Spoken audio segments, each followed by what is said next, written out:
volleyball entre le Ghana et le Sénégal chez les U23. Et donc, un match qui sera suivi du match des dames. Le Congo recevra le Nigeria, les hommes, quant à eux. Entreront en compétition, les Congolais bien sûr, entreront en compétition dès demain à 14 h au stade de Alphonse Massamba Deba. Le Congo sera opposé au Soudan et à partir de 17 h, toujours au stade Alphonse Massamba Deba en match de dames, il y aura le Cameroun contre l'Afrique du Sud. Tandis que du côté de Kintele, au stade de l'Unité, chez les hommes, le Zimbabwe affrontera le Burkina Faso. Alors, avant donc de partir au stade de président Alphonse Massamba Deba pour le premier match de football de ces 11e Jeux africains. Il faut dire Lungami, Ghana-Sénégal en U23. C'est une affiche très alléchante parce que ce sont des pays parmi les prétendants au titre final. Entre-temps, nous allons avec vous, Alain Pasteur, suivre ce que vous avez pu tourner hier au centre sportif et universitaire de Makelekele et au stade président Alphonse Massamba Deba. Un peu plus de 72 heures se sont écoulées que le chaudron des 11e Jeux africains était allumé, faisant place aux compétitions. La délégation congolaise a fait son apparition jusqu'ici dans 4 disciplines.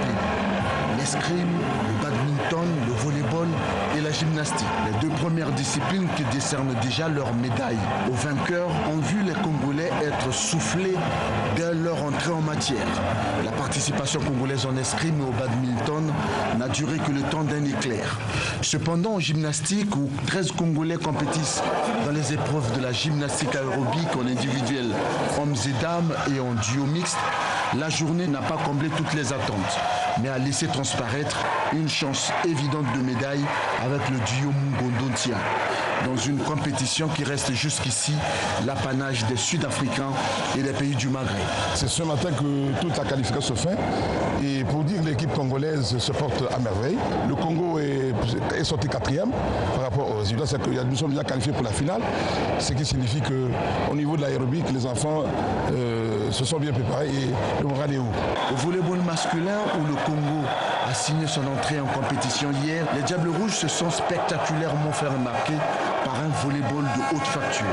Nakawa et les autres ont déroulé tout leur savoir-faire pour dominer assez largement les Super Eagles du Nigeria par 3-7 à 1, à la grande satisfaction de leur encadrement technique et de nombreux observateurs. L'objectif que nous avons atteint, c'est arriver à une médaille. Ça, c'est l'objectif. Donc, c'est un début qui est tout à fait formidable pour nous. Nous avons réussi ce départ. C'est un honneur pour la nation et nous exhortons les petits à faire doubler d'efforts. Je crois qu'on peut avoir une médaille au volley. Je crois bien. Le sport, c'est une affaire de suspense. Mais les enfants étaient à la hauteur. Tout compte fait, un peu plus de 72 heures du début des compétitions, il est encore prématuré de lire la participation congolaise pour entrevoir la suite.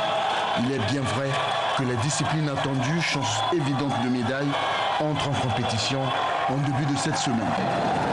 Entrée en matière réussie par les Diables Rouges dans ce gymnase en ébullition depuis le début jusqu'à la fin. Il est bien vrai qu'il y a eu un peu de suspense, mais les Diables Rouges ont déroulé tout leur savoir-faire pour venir à bout de cette équipe nigériane. De bon augure pour la suite de la compétition.